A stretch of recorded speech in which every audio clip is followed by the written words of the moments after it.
Next ಎಸ್ ಏನ್ ಹೇಳ್ತಾರೆ, one of the solution for y equals to -5x + 3 ಈಸ್. Okay, one of the solution ಅಂದ್ರೆ ಏನು, ಕೆಳಗಡೆ ಒಂದ್ 4 ಆಪ್ಷನ್ ಕೊಟ್ಟಿದ್ದಾರೆ.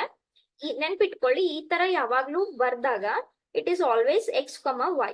ಅಂದ್ರೆ ಫಸ್ಟ್ ವ್ಯಾಲ್ಯೂ ಯಾವಾಗ್ಲೂ x ಇರುತ್ತೆ, ಸೆಕೆಂಡ್ ವ್ಯಾಲ್ಯೂ ಯಾವಾಗ್ಲೂ y ಅಂತಾನೆ ಇರುತ್ತೆ. ನೆನ್ಪಿಟ್ಕೊಳ್ಳಿ ಆಲ್ವೇಸ್. ಓಕೆ, ಸೊ ಇದ್ರಲ್ಲಿ ಇದಕ್ಕೆ ಸೊಲ್ಯೂಷನ್ ಯಾವ್ದಾಗುತ್ತೆ ಅಂತ ಕ್ವೆಶನ್. ನಾನ್ ನಿಮ್ಗೆ ಫಸ್ಟ್ ಗೆ ಇಂಟ್ರೊಡಕ್ಷನ್ ಗೆ ಹೇಳ್ದೆ, ಸೊಲ್ಯೂಷನ್ ಅಂದ್ರೆ ಏನು, some unknown you are finding.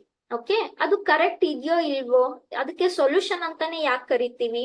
ಏನು ಸೊಲ್ಯೂಷನ್ ಅಂದ್ರೆ, ಆ ವ್ಯಾಲ್ಯೂನ ನೀವು ಕೊಟ್ಟಿರೋ ಈಕ್ವೇಶನ್ ಗೆ ಹಾಕಿದ್ರೆ LHS ಮತ್ತೆ RHS ಸೇಮ್ ಬರ್ಬೇಕು, ಈಕ್ವಲ್ ಬರ್ಬೇಕು. ಓಕೆನಾ, ಸೊ ಅಂದ್ರೇನೆ ಅದಕ್ಕೆ ಸೊಲ್ಯೂಷನ್ ಅಂತ ಕರೆಯೋದು. ಒಂದ್ ವೇಳೆ ಈಕ್ವೇಶನ್ ಅಲ್ಲಿ ಹಾಕಿದಾಗ LHS is not becoming equal to RHS, ಹಾಗಾದ್ರೆ ನಿಮ್ದು ಸೊಲ್ಯೂಷನ್ ರಾಂಗ್ ಇದೆ ಅಂತ ಅರ್ಥ. ಓಕೆ, ಸೊ ಅವ್ರು ಏನ್ ಹೇಳ್ತಾ ಇದ್ದಾರೆ, ಈ ಕೊಟ್ಟಿರೋ ಪೇರ್ ನಲ್ಲಿ ಈ ಲೀನಿಯರ್ ಈಕ್ವೇಶನ್ ಗೆ ಸೊಲ್ಯೂಷನ್ ಯಾವ್ದಾಗುತ್ತೆ. ಸೊ ಫಸ್ಟ್ ತಗೊಂಡು ನೋಡೋಣ. ಸೊ ಇಲ್ಲಿ 1,5 ಅಂದ್ರೆ x ವ್ಯಾಲ್ಯೂ ಎಷ್ಟಿದೆ, 1 ಇದೆ, y ವ್ಯಾಲ್ಯೂ ಎಷ್ಟಿದೆ, 5 ಇದೆ. ನೋಡೋಣ, ಇಲ್ಲಿ ಸಬ್ಸ್ಟಿಟ್ಯೂಟ್ ಮಾಡಿ. y 5 ಇದೆ. ಓಕೆ, ಈ -5 ಹಂಗೆ ಉಳಿತು. x is 1 + 3. ಹೌದಾ, ಸೊ ಇದೇನಾಯ್ತು, 5 equals to -5 + 3 which is -2. Is 5 equals to -2?